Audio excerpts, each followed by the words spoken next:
Hey guys, and welcome to an absolute scrap between two mighty warriors. On the left-hand side, representing DBD, the King of Atolia, aka the legendary warrior Taurox, shall be facing off against the Scion of Slaanesh, which looks like someone's very excited for Total War Warhammer 3. It's going to be the Tomb Kings up against the Beastmen, and honestly, there's a really awesome unit the Tomb Kings can bring to counter Taurox the Brass Bull. We see Taurox all the time now, left, right, center, good in almost every single matchup. Of course, the Beastmen still have options. I actually think Malagor is very underrated, and the Shadow Gave can certainly still be a big pain in the butt. Likewise can Khazrak One Eye. So plenty of options for the Beastmen, but 9 times out of 10 at the moment you are going to be seeing Taurox the Brass Bull, and the Tomb Kings have some excellent stuff to counter that. So let's dive into the Tomb King build first and have a little bit of a look. So in the front here, we do have double Skeleton Horse Archers, a very key component to any Tomb King build up against the Beastmen forces, as you need them to drive away Centicles with thrown axes are almost always brought. In the main battle line, it is a mixture of Skeleton Warriors. We even have some more of the Elite Warriors as well in the central pocket, Spearman Guard in the flanks, and the Kepper Guard right here in the middle, the Regiment of Renowned, one of the stickiest units in the entire game due to the fact they have that regeneration and they crumble. So a regenerating crumbling unit is pretty powerful indeed. I do love their dual short sword wielding stance as well. They look like they're ready to do some pretty crazy tricks and so forth and start decapitating some of the beast folk. In the back line, we have Tomb Guard as well as Skeleton Spearmen, so a couple of elite units mixed in here with the majority of chaff and some horsemen right here in the back. In the central pocket, we have a Necrotech to try to heal up constructs, and here's the boy. Here is the big boy in question himself, the counter to Taurox the Brass Bull, the Mighty Sphinx. This is the Regiment Renowned Necro Sphinx, and the reason he's so good is Taurox the Brass Bull, one, is a large threat, and this Sphinx is anti-large, causes terror or armor piercing, all that good stuff with a load of beautiful stats, but he also does indeed come in with that 25% fire resistance. And I do believe Taurox Brass Bull has fire attacks, so that can be quite problematic for him. We do have Cetra the Imperishable on his Mighty Kitty Cat, looking awesome. I haven't seen him on his K-Cat in quite some time, so very cool to see him getting a little run out and in the action here. Coming in with the Wrath of Betra, we also have the Incantation of Protection and Cursed Blade, so pretty standard stuff there from the Tomb King's Lord. As for the Force of the Beastmen, it's a really cool build. This is a very kind of standard tournament build you'll be seeing quite a lot in tournaments and on quick battles. It is a couple of chariots, so Tuskor chariots on the right-hand side. Though they did eventually receive a nerf, they still are very, very powerful. A load of cheap infantry that you're not too worried about. Just a mixture of Ungors and Gors dotted all the way along, backed up by a couple of range units in this form of the double Ungor Raiders. And then a bucket ton of Centigors. We have a load of Centigors with thrown axes, 3 in fact, backed up by double Razorgore herds. And then you have your 1-2 punch. You have a Brave Shaman on a chariot, and you have Taurox the Brass Bull. Brave Shaman of the Wild coming in with Viletide, as well as the glorious Traitorkin, and Taurox the Brass Bull slowly pounding his way towards the enemy front line. Now, Taurox himself does come in with some missile resistance, no fire resistance for him though, so he's not going to get that luxury of absorbing less damage from that giant sphinx, but he does do flaming attacks, which can be rather problematic. Of course, he's coming in with Brass Body and all his usual buffs as he charges into combat with fury on his mind. So let's delve into this glorious battle. Now, instantly you can see the sphinx is going to be moving out to this right-hand side, just to deter the chariot, say, hey, you don't come here, this is my territory, you stay away, because obviously he will be able to demolish chariots with one mighty swing of his sword. Is it a sword or is it like a scythe? I guess it's kind of like a sword arm, so either way, the Tuskor chariots, they get the message. They don't really want to mess with him. Skeleton Archers are falling back, doing some 360 no-scopes into the Gore herds. They are shielded, but damage is damage at the end of the day, and it looks like some of the warriors are going to start pushing up, and they will comfortably be able to beat Ungors, and they're going to go about their butcher's work. Though a lovely Viletide is going to go in behind them, and even odds considerably, though. It does look like some of the Ungors also took a decent amount of fire from that. Centigors have pushed up quite happily. The Skeleton Horse Archers being moved out to this right-hand flank, trying to focus fire down the Centigors with thrown axes at all times, which is 100% how they should do it. Now, the Brave Shaman, as well as Taurox, rolling dirty as a pair. It does look like the Sphinx is coming for blood. It is charging off that chariot. Get back here. I want to devour your flesh. No, stop running away. But a lovely play here by the Beastmen player, moving in all the Razorgore herds to surround the Sphinx, and it is going to take ridiculous amounts of damage. That's a lot of AP coming in. Plus, we have the Ungor Raiders and all 3 Centigors aiming at this God of War. Incantation of Protection goes down, and in comes Cetra, bound into the aid of its Liege Lord. Load of shots are still flying in. Traitorkin goes down on the the Skeleton Horse Archers. It's just a basic one, though, and they don't really need to be very speedy at the moment, so it's not terrible for the Tomb Kings.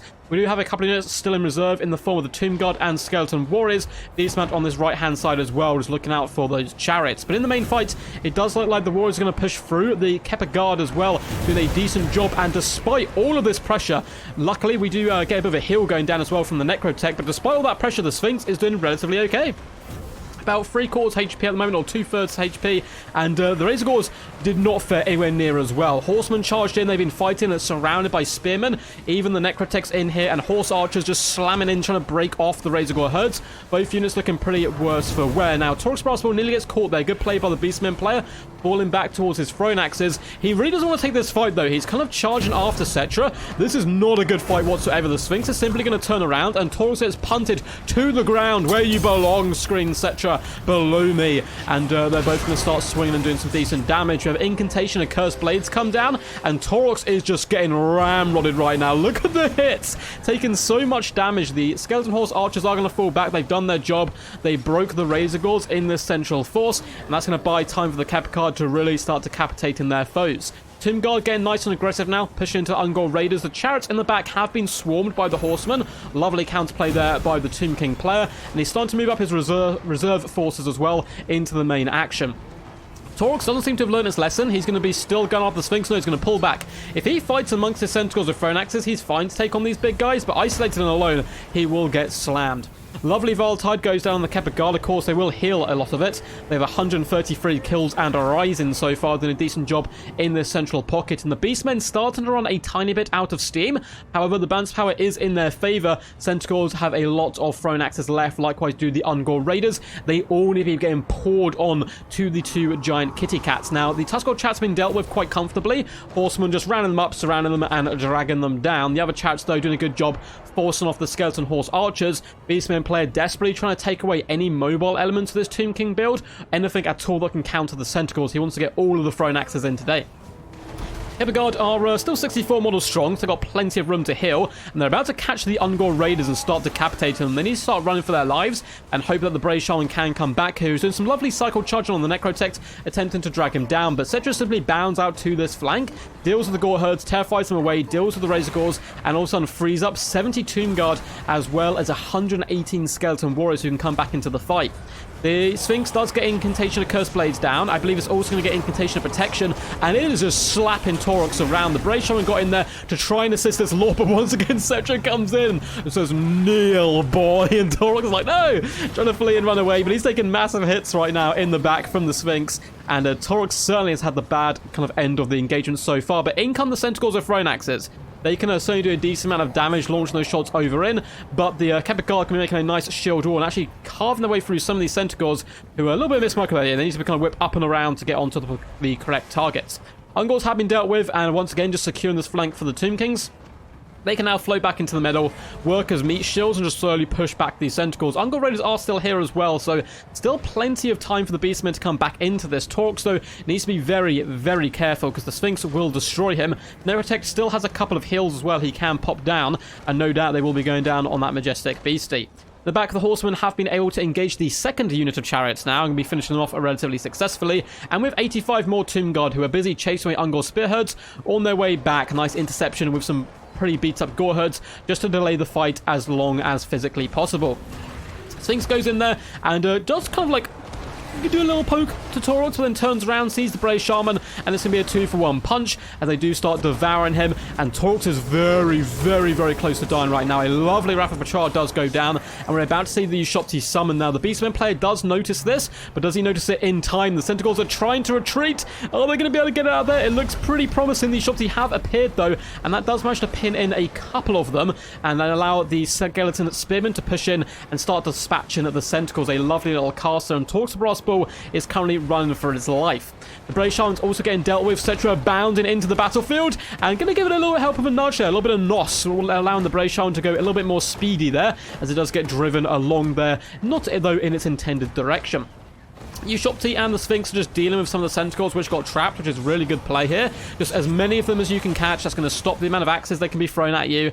And hey, damage is damage at the end of the day. Thronax is going to continue to hunt down Cetra, though. He needs to be careful. He still has 2,000 HP, though, and the bounce power is quite heavily in his favor. As we can see, a rather sad sight here. Taurox the Brass Ball, he needs a Scarf DLC to help protect his weak spot under his chin. And until that moment, what's going to stop this kind of atrocity from happening again? Now, the Brave Shaman does come back, drops a cheeky little Traderkin down, catching a large portion of the build, but it is more of a parting middle finger than any kind of threat, as the Tomb Kings do seal victory. Both kitty cats were alive at the end of the day. I'm more of a dog person, but I must admit the cats were relatively cool. Very well played to Captellus there. I think his build was really solid. He's a very talented Tomb King player and is quite tough to take down, so I think the Scion of Slaanesh did a good job trying their best here. The Thronax play with in particular was quite good, but allowing Taurox to get caught one too many times. You can see 1.8k damage value on the Sphinx, still been relatively healthy, and 1.1 on Cetra, just slowly whittling down the key elements to the Beastmen build and trying to hunt down those Centaurs wherever possible.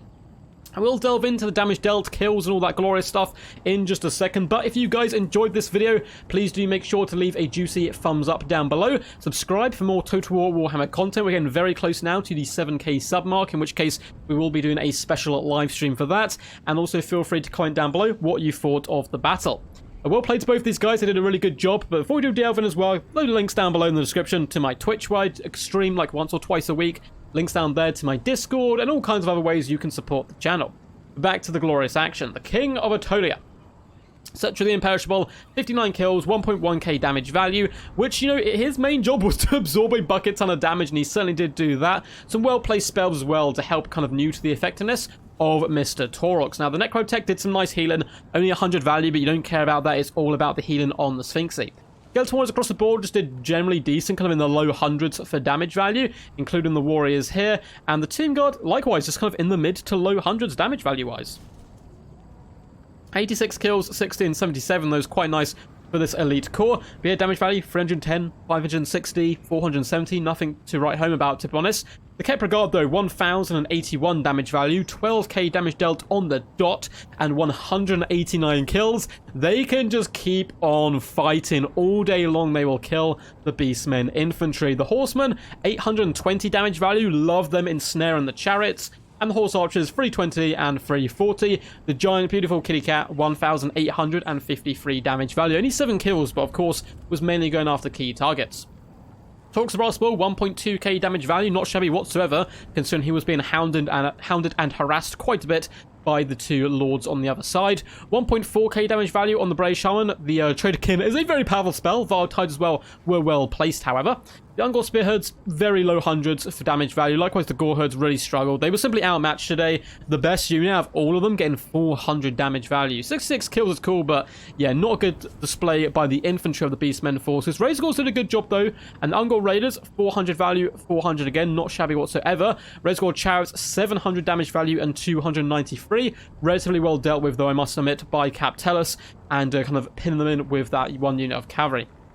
As for the Centaurs, 593 damage value, 649 and 395. Surprisingly low, I thought it would be more, but they had a decent amount of ammunition in the later stages of the battle, but unfortunately the rest of their army broke. Razorgors, 610 and 660 value, 34 and 33 kills. The majority of their value coming on Cetra when they did pin him in the early stages, or the cat, sorry, the mighty Sphinx, but it was able to be escaped, and the Necrotech could heal it up nice and tightly. Hope you guys enjoyed this one. Until next time, peace, peace. And as always, stay awesome.